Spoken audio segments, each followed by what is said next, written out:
Bienvenue dans mon antre. Ceci n'est pas une fiction. Tu es bien dans le monde réel de l'irréel. Es-tu prêt à frissonner? Es-tu prêt à affronter tes peurs? Alors, installe-toi confortablement et tremble.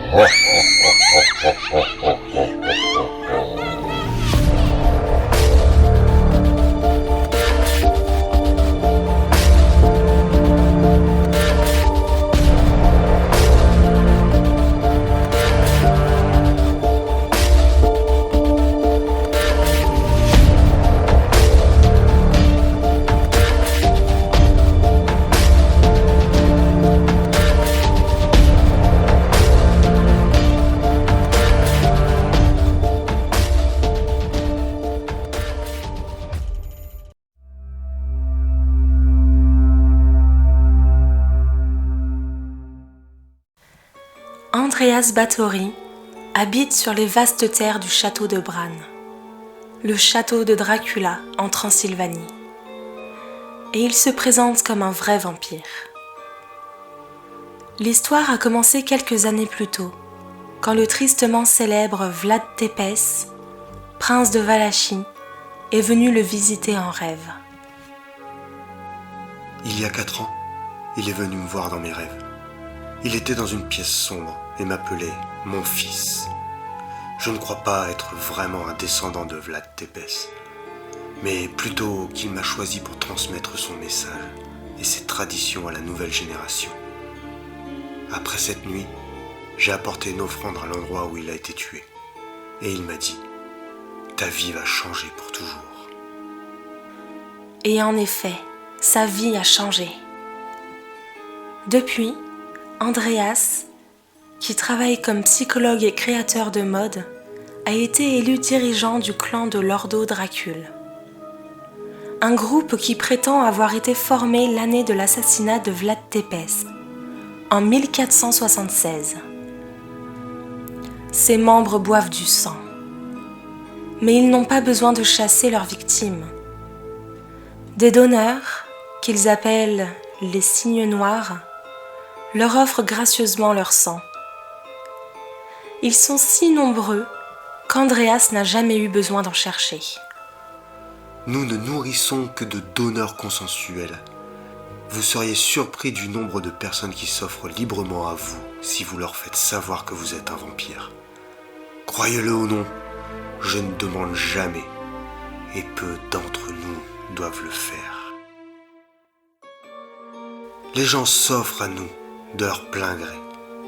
Ils cherchent à comprendre les vampires et leur énergie. Il y a des risques pour la santé, mais pas plus que de traverser la rue. Nous prenons des mesures pour que la transaction soit sans danger. Andreas évite tous ceux qui se prétendent vampires, mais qui ne le sont pas vraiment. Je garde mes distances avec la communauté moderne de vampires en ligne. Nous préservons les traditions depuis plus de 600 ans. Les pratiques sexuelles des membres de cette communauté vont à l'encontre de la nature, de l'existence du moi supérieur du vampire. Le vampire ne pratique pas la déviance sexuelle, le fétichisme du sang ou le bondage sadomasochiste. Telle n'est pas la voie du vampire. Andreas dort parfois dans un cercueil quand il cherche à se connecter aux âmes des morts. Lui et les membres de son clan parlent librement de leur soif de sang et de leur mode de vie sur Internet.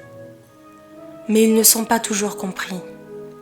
Parfois, je dors dans un cercueil, quand je veux me couper du monde et méditer. Bien sûr, nous avons de nombreux ennemis en ligne. Ils sont simplement jaloux. Si quelqu'un m'avait raconté tout cela il y a une décennie, j'aurais dit que ça ressemblait à un fantasme. Mais si vous étiez confronté à mes pouvoirs, vous comprendriez. Notre seconde histoire nous amène sur une légende américaine, celle du Bye Bye Man. En 1920, à Algiers en Louisiane, un garçon était né albinos. Sa peau était blanche, tout comme ses cheveux, et ses grands yeux clairs reflétaient le ciel. Il était étrangement beau. Ses parents, dont personne ne savait rien, l'avaient abandonné à la naissance et il avait été confié à l'orphelinat local. En grandissant, le garçon s'était révélé difficile et il avait commencé à se montrer violent.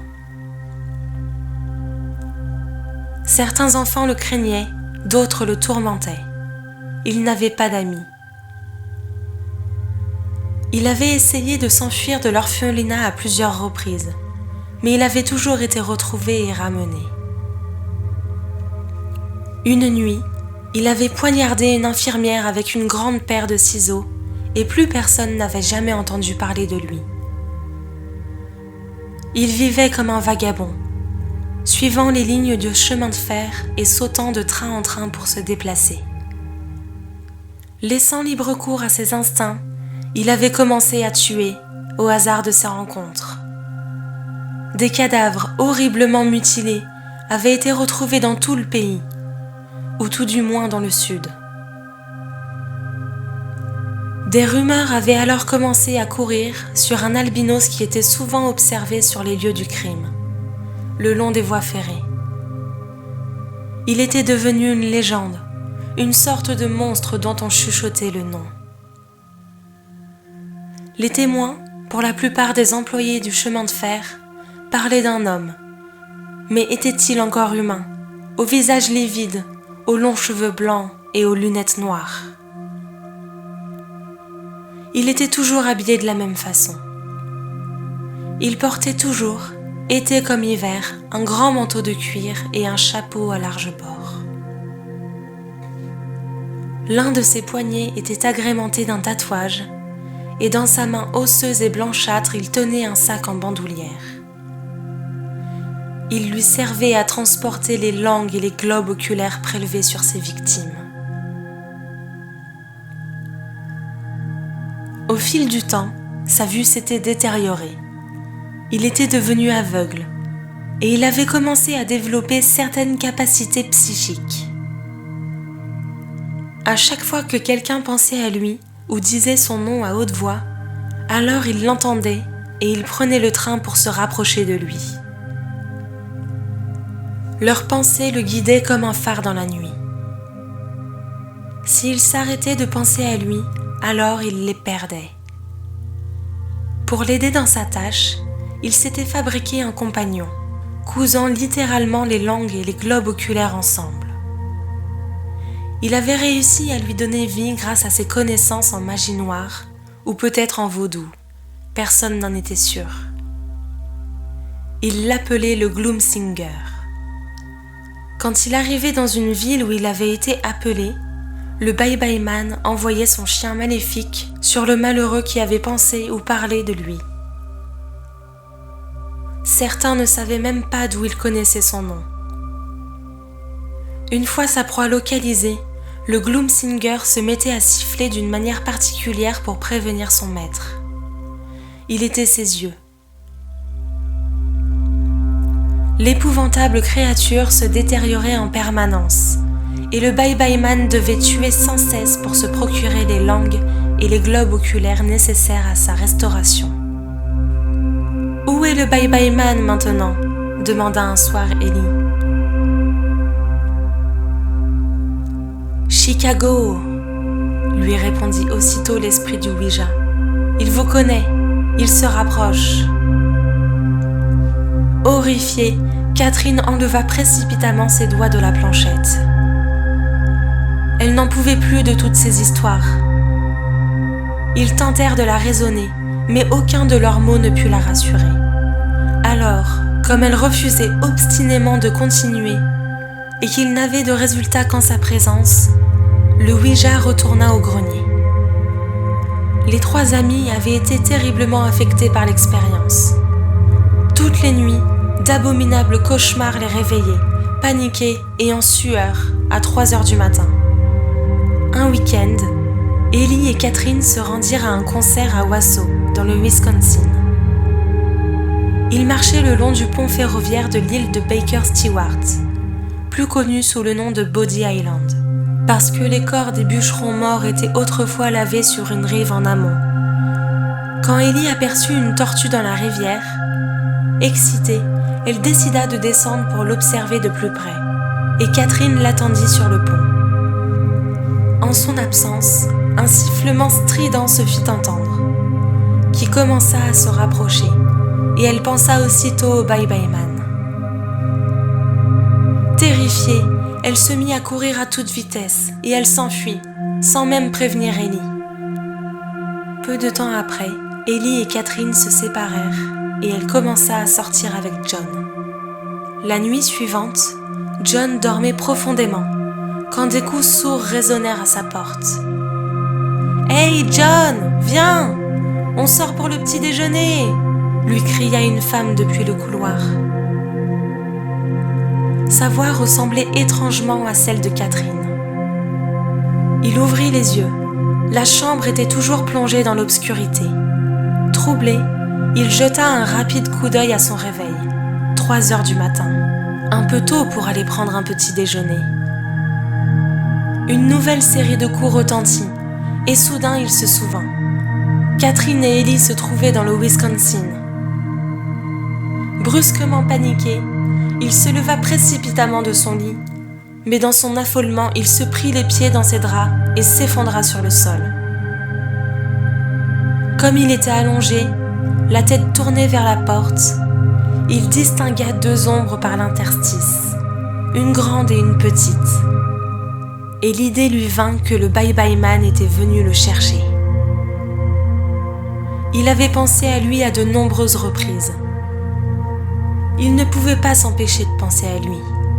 Horrifié, il décida de ne pas bouger et d'attendre. Quelques heures plus tard, quand il se réveilla, les premières lueurs de l'aube éclairaient faiblement la pièce. Il gisait toujours sur le plancher, mais les ombres avaient disparu. Notre 3e histoire va vous plonger au cœur de la nuit. Une nuit angoissante, où des bruits résonnent et vous réveillent. Peut-être un cauchemar, peut-être une réalité. La nuit, ce moment où notre esprit se transforme, où le silence et l'obscurité font surface. Chacun d'entre nous s'est déjà retrouvé seul, au beau milieu de la nuit, un réveil en sursaut suite à un cauchemar ou un bruit imaginaire qui vous plonge dans l'angoisse. Souvenez-vous, vous blottir dans les couvertures de votre lit, ne plus bouger, ne plus faire un bruit et porter votre attention à ce qu'il se passe autour de vous. Et rien. Il ne se passe rien. Et pourtant, votre angoisse monte de plus en plus. Et si à l'inverse de vous, la nuit est pour moi source d'inspiration, non pas pour écrire ou composer une musique comme beaucoup d'artistes le font, mais plutôt pour imaginer de nouvelles façons de vous faire trembler pendant votre sommeil.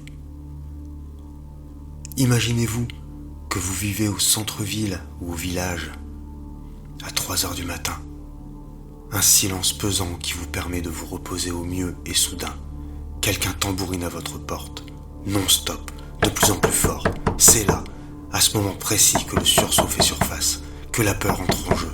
Que faire ? C'est quoi ça ? Je fais quoi ? J'attends. Je me lève pour aller voir. J'appelle les flics. Et les booms sur la porte continuent, sans cesse, toujours plus fort sur ces quelques secondes de réflexion et de panique. Et si vous vous leviez, que vous preniez votre courage à 2 mains pour aller voir ce qu'il se passe, vous sortez discrètement de votre lit, traversez la chambre dans le noir total, puis le couloir qui mène au salon. À la porte, les coups continuent. Vous approchez doucement, posez la main sur la poignée, déverrouillez. Et d'un mouvement sec et rapide, vous ouvrez la porte. Et rien. Personne. Les booms se sont arrêtés net. Vous êtes seul sur le palier de votre porte, dans le noir et le silence total. Panique. Vous fermez la porte, verrouillez, allumez les lumières, faites le tour de toutes les pièces pour vous assurer que vous êtes seul et vous rassurer. Pour vous dire que votre esprit vous a joué des tours. Après de longues minutes, vous repartez vous coucher. Le silence est de retour. L'esprit tracassé, vous ne trouvez plus le sommeil. Vous êtes concentré sur ce qui se passe autour de vous. Puis, la fatigue est plus forte. Vous vous endormez une nouvelle fois. Et c'est là à ce moment précis que j'interviens. L'envie me pousse à vous faire peur. Tiens, et si je grattais à votre porte de chambre? Quelle angoisse! Vous devenez fou ou je suis réel? Vous êtes bloqué dans votre tête et dans votre lit. Plus possible de fermer l'œil. Tous vos sens sont aux aguets. Encore une fois, la panique vous envahit. Puis, le soleil se lève doucement. Les grattements à votre porte se sont arrêtés et les bruits du petit matin ont fait surface. Le voisin, les oiseaux, les voitures qui démarrent. Vous vous levez, allez directement prendre un café en repensant à cette nuit, cet horrible cauchemar qui vous a empêché de fermer l'œil. Vous allez passer pour un fou auprès de vos proches, vos collègues ou vos camarades de classe. Mais il faut que vous en parliez. Vous en avez le plus grand besoin. Pour moi, l'heure est arrivée de me reposer en attendant impatiemment la nouvelle nuit.